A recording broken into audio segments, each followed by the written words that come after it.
What's up everybody, welcome to Money Management channel. My name is Andrei and today I'm gonna be doing an update on MMTLP and FINRA saga. I got the cash in the bag, stadium packed. Born a rock star in this life, gonna live it up.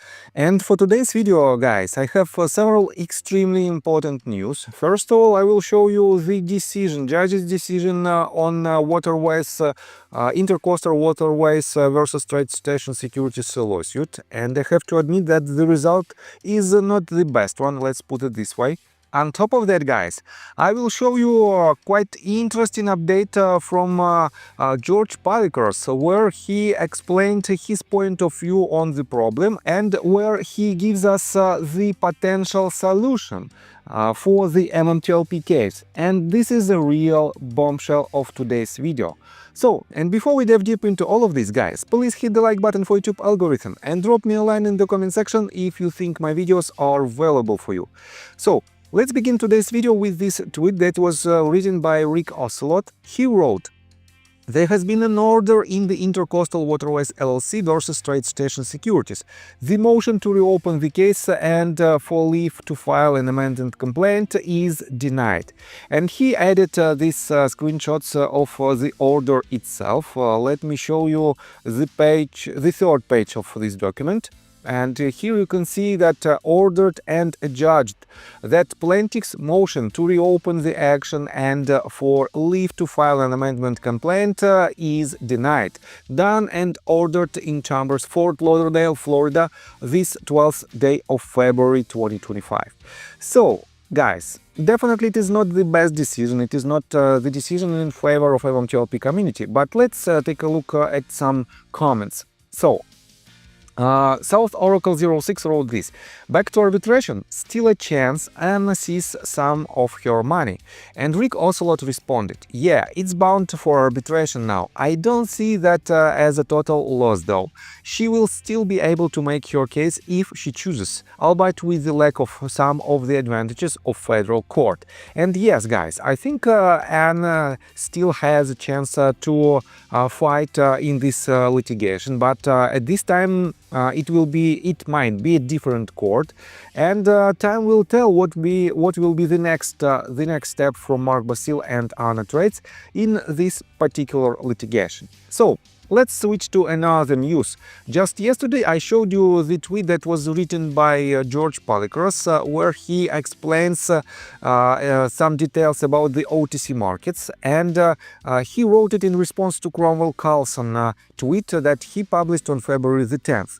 And I covered it in just in my previous video, and you can watch that video and then come back to this video again. And Mark responded, "George, Cromwell knows me and my firm as we have successfully fought toxic dilution funding on behalf of OTC markets issuers for more than 10 years. In fact, we helped drive out a large group of these dilution founders from New York using New York archery laws. But, and I have spoken with their legal numerous times in the past, there is simple fix. Do not allow any dilution funding that exceeds a total of 10% discount to market, and only allow that with issuers who have 3 times the amount of assets compared to the funding they take. The OTC market should support the SEC's proposed rule changes to the 144 holding period. It's OTC platform, they can make the rules. How that will affect its bottom line is another story." And guys, he's talking about the dilutional funding. And it is extremely severe problem on the OTC markets because, for example, one of the examples, very bright examples of this dilution funding is MULN stock. And definitely it is not directly related to our story, but in general, guys, for now, we don't know was this dilution funding implemented in MMTLP back in the days, because no one was addressed to this issue because everyone was very busy because of the real and the main problem of UE3 halt. And George responded to Mark, "Great idea, Mark. The reality is that if there were the will, there would be many strong proposals and solutions like yours. Your message further underscores the urgent need for action from somebody driven by impact rather than profit. Yes, guys, I think the only fact that matters is that no one wants to solve this problem. Unfortunately, it is what it is. But at the same time, guys, we as a retail community have our own will and we want to solve it because at the end of the day, it is our money, and a lot of investors that don't know a lot about the securities market, and definitely it is their fault that they invest in certain company without proper due diligence. But at the same time, guys, these easy steps towards the reduction of so-called dilutional funding might drastically help the retail community in general. So, and let's get back to our main problem. Again, the most recent update from George Palikors was related to the MMTLP problem, and I covered it again in my yesterday's video. And George wrote part 2 of his thoughts, and I want to quote you just some details. It is extremely long tweet, but it is quite promising, I would say.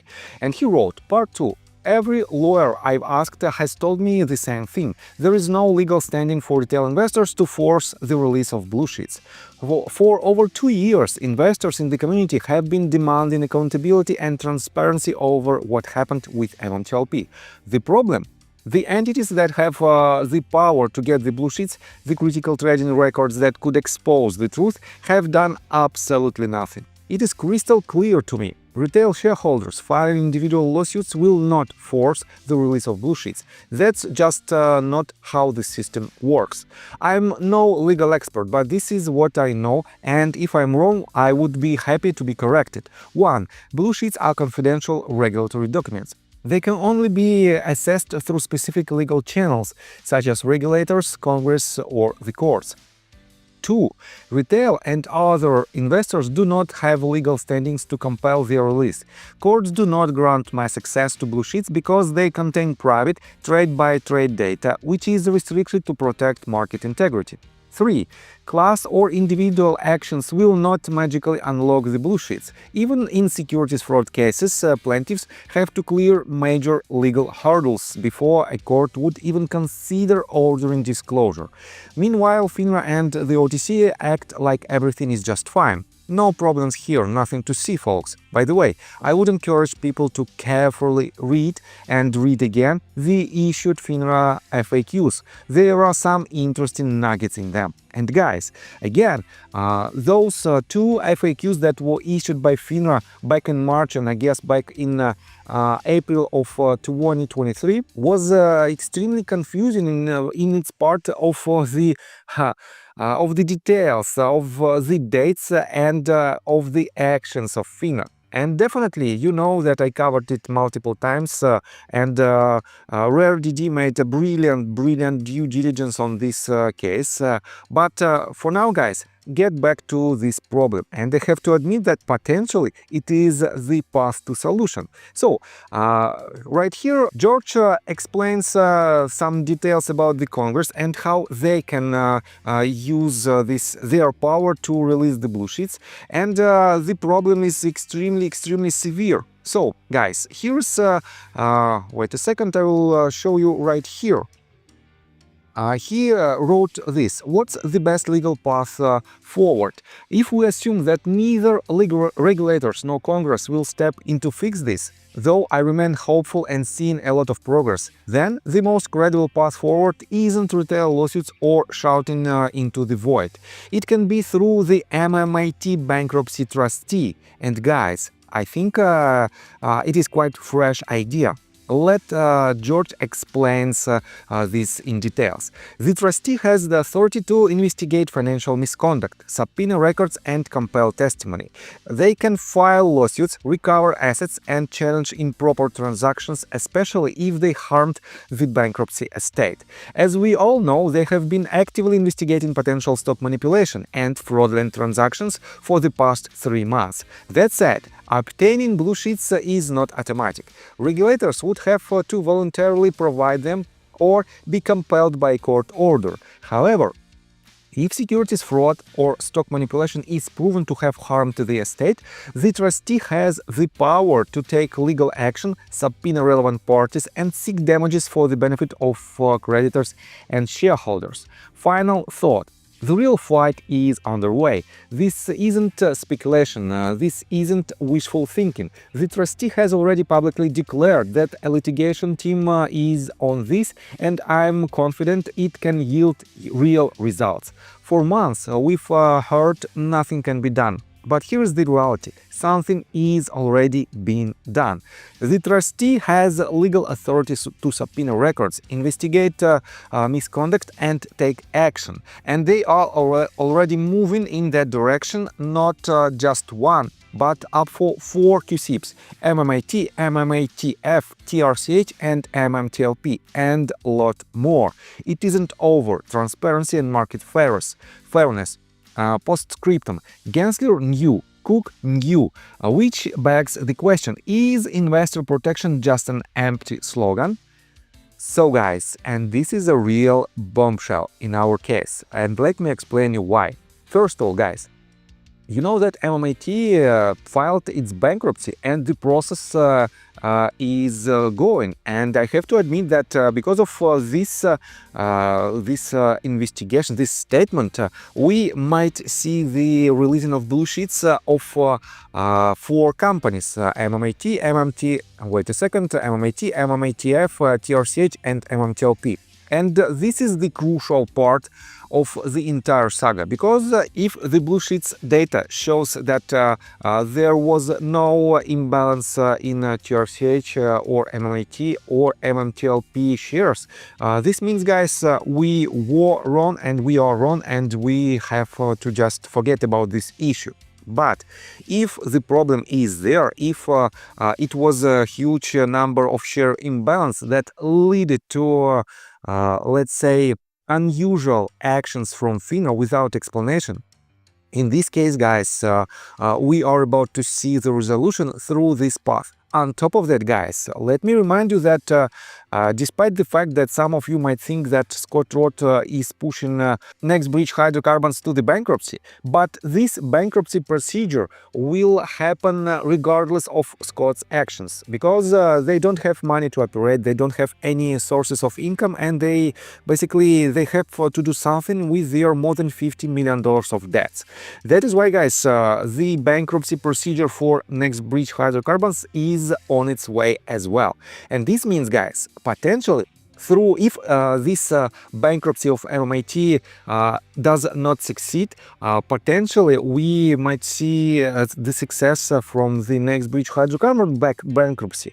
And this is a crucial part of today's video, because through bankruptcy of these companies, we might find the wrongdoers, real wrongdoers, and we might address them to make the payments to cover all the damages for MMTLP community. And you might wonder, what will be the damages, what will be the amounts per share? To be honest, guys, I don't know, but with all the details, with all the RICO claims that should triple your damages if you lost some money. Triple of these damages might definitely be extremely lucrative for you, because in the course of just 2 years or 3 years, for those of you who invested originally in TRCH, 3x of the damages might be very reasonable price. And let's continue with another update from Scott Roth. You know that just recently the real Greg McCabe made a statement that he thought it is a bombshell that exposes Scott Roth, but Scott responded very clearly to all of these allegations. He wrote, if it's as accurate as your post on me, for instance, you might become mildly aware of credibility problem as in 1. You said I'm president of an insurance company. Nope. The company that ceased operations did so in 2015, and it was a defense company making automatic weapons and defense materials. So, from a credibility standpoint, you start out of the gate at the same spot Trevor Smellon and Fruity Phantom did when they doxed myself, friends, and my ex-wife and the US Army personnel. In short, strike 1, Bun Boy. 2. You said I took money, $5,000 from a virtual executive. Nope. The money was a 2008 campaign contribution to a minority owner of my company running for Congress. In 2008, let's sink in, I'd have to be as clairvoyant as your parole officer to plan to be a virtual operator in 2024-2025. So you said I took money and I didn't. Strike 2. 3. You said I'm bought by Virtu, but for the last year I've had numerous posts attacking them, soliciting on them and naming them on 9 January of 2025 as a bad operator in the MMTLP scandal. So your ability to fill a dossier with anything accurate, Drew and Trevor, is incontrovertibly impossible. Strike 3. 4. Greg McCabe called me compromised because I asked about the supposed short purchases that approached him. He wouldn't release it because Greg McCabe is so full of crap. If you gave him a laxative, he'd turn invisible. So, as you fumble for cranes trying to falsify more of your posts on people, some of us have already sent litigation hold letters to X, so we can identify people for a variety of online antics. So keep on dossering while we wait for that magic moment when the blue windbreakers sweep into Odessa and scoop Greg.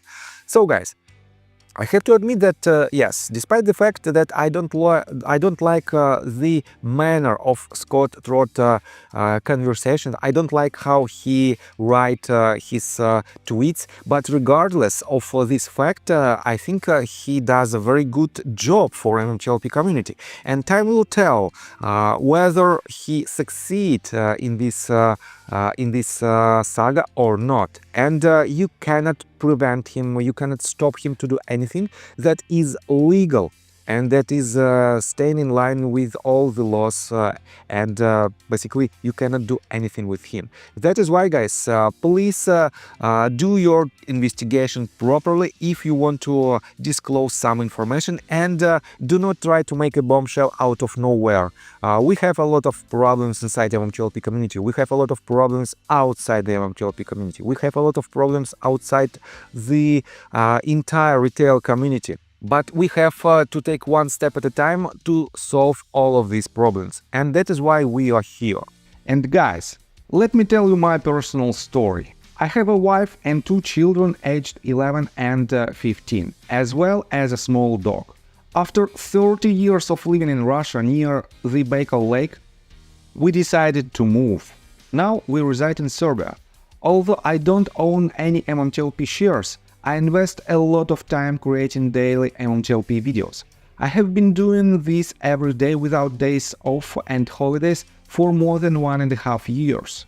Now I wish to buy back this time from my family, from my children. We've agreed that I will ask the MMTLP community to support me, and I will give all the money to the children. Therefore, if you believe that I am providing useful content for you and wish to support me, you can join my Patreon account. For $5 a month, I will add your name to my list of supporters if you wish. Thank you in advance.